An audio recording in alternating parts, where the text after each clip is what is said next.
먼저 러시아의 위치를 살펴보도록 하죠.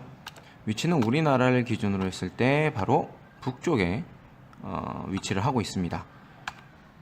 자, 우리나라랑 한반도랑 접해 있는 러시아의 도시로는 블라디보스토크라는 도시가 있는데요. 러시아의 수도라고는 할 수는 없지만 이 러시아 동쪽에서는 거의 수도에 가까운 역할을 하고 있는 도시라고 생각을 하면 돼요. 자, 이 블라디보스토크가 위도와 경도가 어떤 곳에 위치를 하고 있는지 보도록 하겠습니다. 먼저 보는 바와 같이 위도는 45도 그리고 경도는 130도가 되겠습니다. 자, 그리고 전체적인 면적을 봤을 때 마찬가지로 경도는 동경을 기준으로 해보도록 할게요.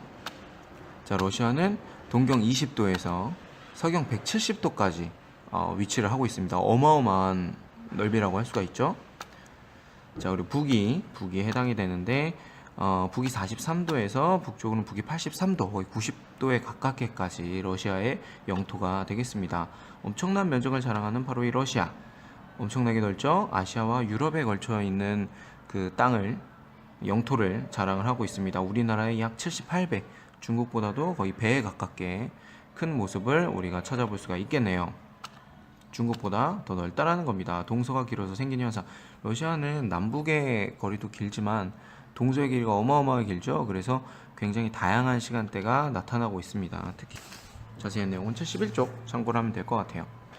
그리고 위도가 높은 지역의 특징.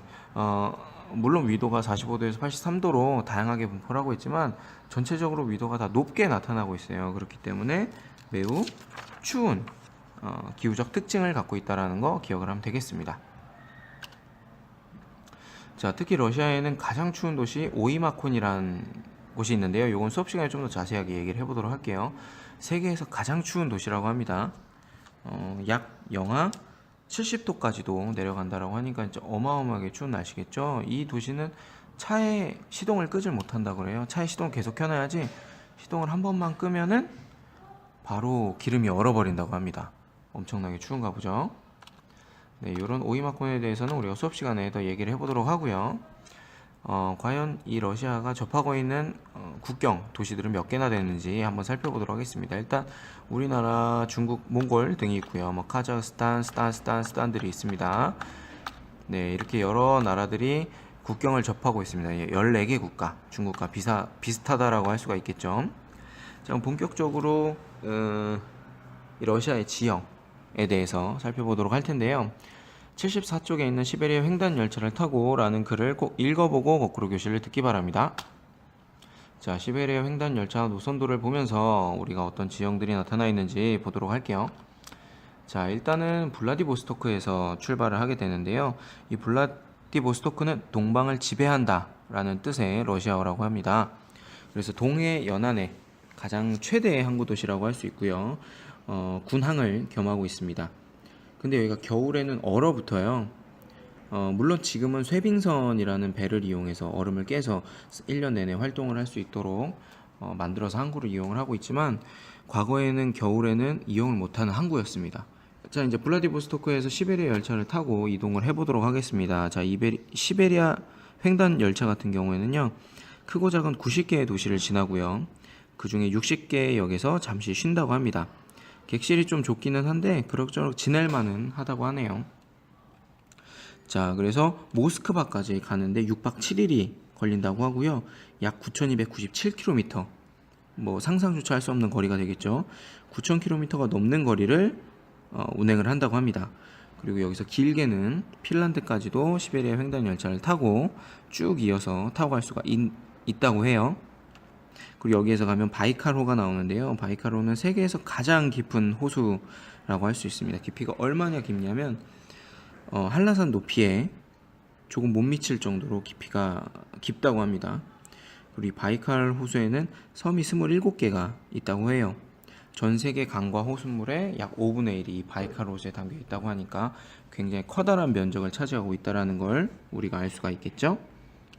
자, 이렇게 계속 가다 보면은 어디가 나오냐, 바로 우랄산맥이 나옵니다. 자, 우랄산맥은 유럽과 아시아를 가르는 경계 지점이라고 할 수가 있습니다. 이 우랄산맥은 북에서 남쪽으로 길게 뻗어 있는데요. 약 2100km 정도의 거리라고 합니다. 그리고 광물이 매우 풍부한 산맥이라고 할 수 있습니다. 자, 이렇게 가다 보면 바로 모스크바에 도착을 할 수 있습니다. 모스크바는 러시아의 수도가 되겠죠. 모스크바에 대해서는 우리가 요 다음 단어에서 좀 더 자세하게 다룰 수 있을 것 같아요. 자, 그러면 러시아 내용 길지 않으니까 바로 일본으로 넘어가겠습니다. 네, 일본을 보면요, 먼저 위치는 우리나라를 기준으로 했을 때 바로 동쪽에 위치를 하고 있습니다. 그리고 일본의 수도는 바로 도쿄가 되겠죠. 도쿄는 위도 35도에서 경도 140도 정도의 위치를 하고 있어요. 우리나라는 그래서 시간대가 크게 차이가 나지는 않습니다. 자, 면적을 볼 때 기준을 동경으로 했을 때 가장 일본의 동쪽은 122도, 동경 122도고요. 동쪽으로는 동경 146도, 122도에서 146도까지 일본이 동서로 길게 이어져 있습니다. 그리고 북이 해당이 되고요. 북이 24도에서 북이 46도까지 이렇게 보면 면적이 되게 커 보이는데 섬이라 길게 늘어져 있는 모습이거든요. 그래서 우리가 이번에 공부했던 러시아나 중국에 비해서는 면적이 훨씬 낮다라고 할 수가 있어요. 그리고 러시아나 중국과 다르게 국경을 맞댄 나라가 없고 섬나라 형태로 구성이 되어 있습니다. 섬나라이기 때문에 태풍이 굉장히 자주 몰려오고요. 비나 눈이 많이 내리는 그런 습한 기후를 갖고 있는 그런 특징을 갖고 있습니다. 자, 크기는 우리나라랑 크기랑 위치는 사실 비슷해요.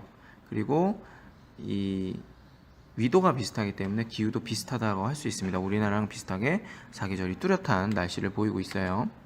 자, 지형을 살펴보면요, 일본의 지형은 사실 우리나라랑 큰 차이가 없는데 가장 큰 지형은 바로 이 화산대, 지진대에 위치를 하고 있다는 거죠.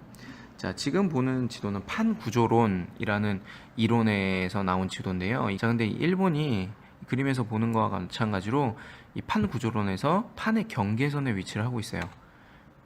그렇죠? 자, 그러다 보니까 어떤 일이 많이 생기냐, 판이 밀려 들어가는 부분에 위치를 하다 보니까 당연히 그렇죠, 지진과 화산이 많이 발생을 할 수 있다라는 겁니다. 자, 실제로 지진과 화산의 분포도를 분석을 해봤을 때 일본을 경계로 해서 굉장히 많은 지진과 화산대가 위치를 하는 걸 확인할 수가 있습니다. 자, 지진 발생, 요거는 77쪽에 있는 교과서 내용을 읽어보면 좋을 것 같아요. 자, 요건 지진과 화산 발생 지점을 지도로 구성을 해놓은 건데, 그렇죠, 이 환태평양 조산대라고 하는 곳에 일본이 걸쳐져 있습니다. 그래서 지진과 화산이 많이 발생한다는 거, 전 세계 지진의 90%가 이 환태평양 지진대에서 발생을 한다고 합니다. 자, 그리고 교과서 76쪽에 보면요, 일본 지도를 볼 수가 있습니다. 자, 여기 보면은 여러 산들이 있는데요, 일본의 지형적 특징으로는 화산이 많이 분포를 하고 있다는 겁니다. 일본 자체가 이 화산섬이라고 할 수가 있겠죠. 그리고 산지가 대부분이고요. 그렇기 때문에 과거 일본은 우리나라나 중국을 통해서 꼭 곡식을 수입을 해서 생활을 해야 되는 처지였습니다. 그렇기 때문에 일본은 이런 수출 수입이 제대로 되지 않을 때에는 약탈 경제에 의존할 수밖에 없었던 거죠. 그리고 화산 근처에는 온천들이 많이 분포합니다. 일본 하면 온천이 굉장히 유명하죠. 아무래도 화산 근처에는 온천이 많이 분포를 하고 있다는 거 기억을 하면 될 것 같고요. 이 원숭이들도 온천을 즐기고 있습니다. 특히 북쪽 산지에는 위도가 높기 때문에 눈이 굉장히 많이 온다 그래요. 그래서 홋카이도 같은 경우, 삿포로 같은 경우에는 우리나라에서도 스키를 타러 많이 관광을 가는 지역이기도 합니다. 네, 일본의 우리나라에 가까운 모습, 일본의 지형적 특징은 여기서 끝내도록 하겠습니다. 끝!